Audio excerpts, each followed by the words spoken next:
भक्त का प्रेम कैसा होता है, इस बारे में नारद भक्ति सूत्र की व्याख्या करते हुए पूज्य स्वामी अखंडानंद सरस्वती जी महाराज कहते हैं, कोई पूछे कि प्रेम का अनिर्वचनीयत्व कैसा है तो नारद जी कहते हैं, मुंह का स्वादनवत, गूंगे के स्वाद लेने के समान।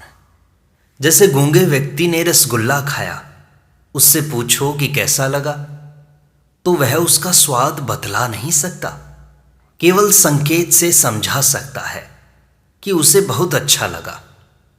प्रेम में आस्वादन है, किंतु उसे बताया नहीं जा सकता। बोलने वाला व्यक्ति भी पेड़े, बर्फी, रसगुल्ला इत्यादि की मिठास तथा आम, नींबू, इमली इत्यादि के खट्टेपन का अंतर ठीक ठीक नहीं बतला सकता। कोई रूप का, रंगों का अंतर भी ठीक ठीक नहीं बतला सकता। यह सृष्टि ऐसी ही है कि इसमें सब करते हुए, सब भोगते हुए भी सुख दुख का ठीक ठीक निरूपण नहीं हो पाता। प्रेम कोई लड्डू खीर तो है नहीं कि वैसा आनंद आएगा और उपमान से समझा देंगे। किसी वस्तु का नाम प्रेम नहीं है। किसी को रुपया दिया या लड्डू खिलाया तो क्या यह प्रेम हो गया? तुमने रुपया दिया या प्रेम दिया? रुपया तो तुमको घूस के रूप में, दंड के रूप में भी देते हैं। किसी ने तुम्हें बड़े प्रेम से लड्डू दिया, किंतु दूसरे ने छीन लिया, तुम लड्डू खाओगे? बीमार हो तुम, तुम्हें यह हानि करेगा, तुम्हें लड्डू नहीं खाने देंगे। इस लड्डू छीनने में क्या लड्डू देने से कम प्रेम है? प्रेम तो देने में भी है, छीनने में भी है। दोनों तुम्हारा हित चाहते हैं। माता ने अपने एक बीमार बच्चे के लिए परवल उबालकर उसका पानी बनाया और दूसरे बच्चे के लिए हलवा पूड़ी बनाई। बीमार बच्चा माता को पक्षपाती कहता है। माता समझाती है कि बेटे, तुम बीमार हो, तुम हलवा पूरी खाओगे तो तुम्हारा रोग बढ़ जाएगा। अच्छे हो जाओ तो तुम्हें भी हलवा पूरी खिलाऊंगी। एक हनुमान जी की मूर्ति खुले स्थान में थी। एक साधु उधर आए तो उन्हें लगा कि हनुमान जी को धूप में, वर्षा में कष्ट होता होगा। उन्होंने गांव के लोगों को बुलाया और उनसे फूस का एक छप्पर मूर्ति के ऊपर बनवा दिया। वे साधु तो छप्पर बनवाकर चले गए, किंतु कुछ दिन पीछे दूसरे साधु उधर से निकले। उन्होंने मूर्ति के ऊपर फूस का छप्पर देखा तो सोचा, कहीं इसमें आग लग गई तो हनुमान जी को बड़ा कष्ट होगा। उन्होंने गांव के लोगों को बुलवाकर वो छप्पर हटवा दिया। इन दोनों ही साधुओं का हनुमान जी से प्रेम था। न वस्तु का नाम प्रेम है, न क्रिया का नाम प्रेम है। हाथ जोड़ना क्या प्रेम है? हम आपको हाथ जोड़ते हैं, हमसे दूर ही रहिए, क्या इसे प्रेम कहेंगे? एक बार मैं मध्य प्रदेश के एक सज्जन के यहाँ 1 महीने रहा। जब चलने का विचार हुआ तो उन लोगों ने मेरे साथियों से पूछा, महाराज जी को यहाँ रोकने का कोई उपाय है? साथी ने कह दिया, महाराज जी तो प्रेम के वश में हैं, उनसे प्रेम करो तो रुक जाएंगे। उन्होंने पूछा, प्रेम कैसा होता है? साथियों ने कहा, अपने हाथ से खिलाओ, पैर दबाओ। अब वे लोग मेरे मुख में गुलाब जामुन ठूसें और पैरों पर भी कोई ना कोई लगा ही रहे। इसमें मुझे कितनी असुविधा हुई, इसकी किसी को कोई चिंता ही नहीं। अतः किसी क्रिया का नाम प्रेम नहीं है। क्रिया विशेष को प्रेम मानने पर क्रिया यांत्रिक हो जाएगी। पंखा चलाने का नाम प्रेम हो तो बिजली का बटन दबा दो तो पंखा चलता रहेगा। मन की एक सी दशा का नाम भी प्रेम नहीं है। प्रेम में प्रशंसा भी की जाती है और निंदा भी। रूठना, मान करना भी प्रेम है। किसी एक ढंग में यांत्रिक सेवा में प्रेम नहीं है। प्रेम न बाड़ी उपजे, प्रेम न हाट पिकाए, राजा प्रजा जेहि रुचे, शीस देत ले जाए। जो अपने अभिमान को त्याग कर आएगा वो प्रेम ले जाएगा। निरंतर एक ही स्मृति का नाम भी प्रेम नहीं है।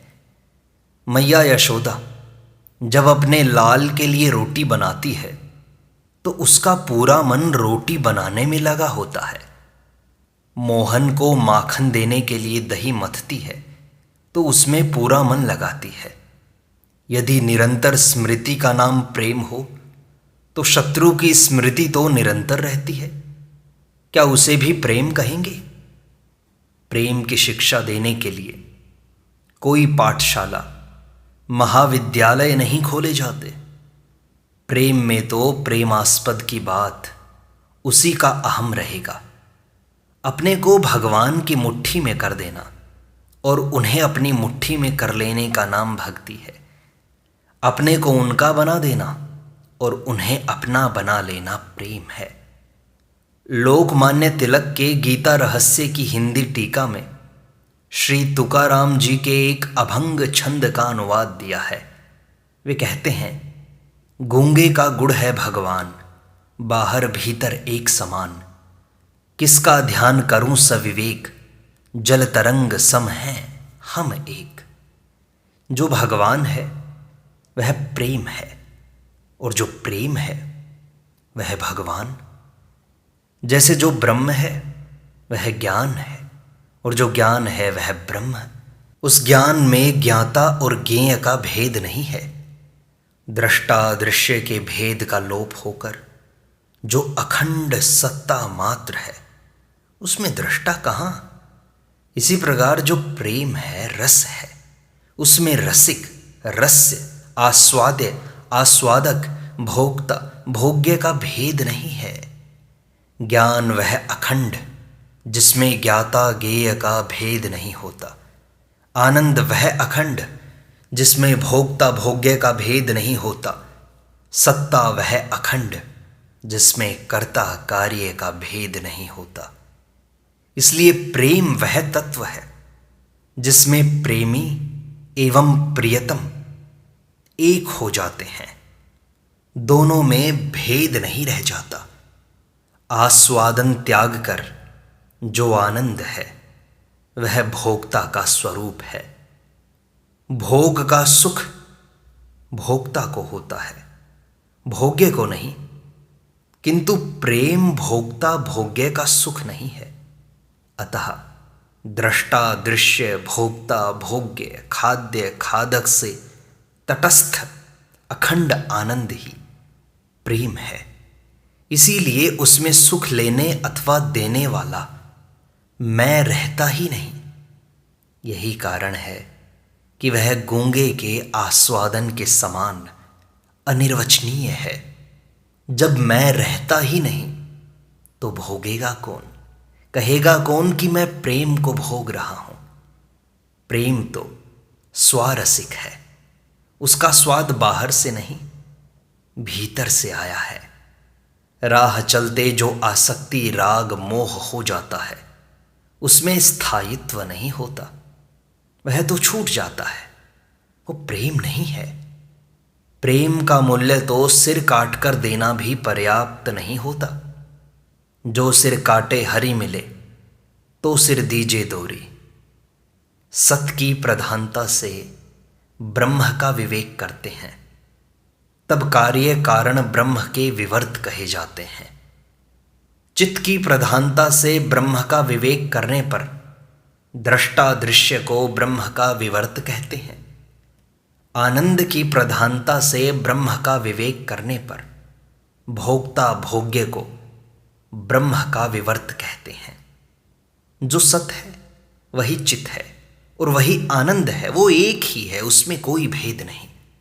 जो चिन्ह मात्र वस्तु है वही रस मात्र वस्तु है। तब उसमें कौन भोक्ता कौन भोग्य। प्रेम में भोक्ता भोग्य का विवेक संभव नहीं। श्री राधा कृष्ण में कौन विषय और कौन विषयी यह भेद वहाँ नहीं है, दोनों एक हैं, आनंद स्वरूप। अतएव नारद जी ने कहा, मुँह का स्वादनवत, प्रेम तो मुँह का स्वादनवत है, केवल आस्वादन रस मात्र है, उसका निर्वचन, उसका वर्णन नहीं किया जा सकता। वाणी प्रेम का वर्णन नहीं कर सकती, प्रेम को केवल अनुभव किया जा सकता है अपने अंदर झांक कर। इसलिए प्रयास करो उस प्रेम को अनुभव करने का। नारायण नारायण नारायण।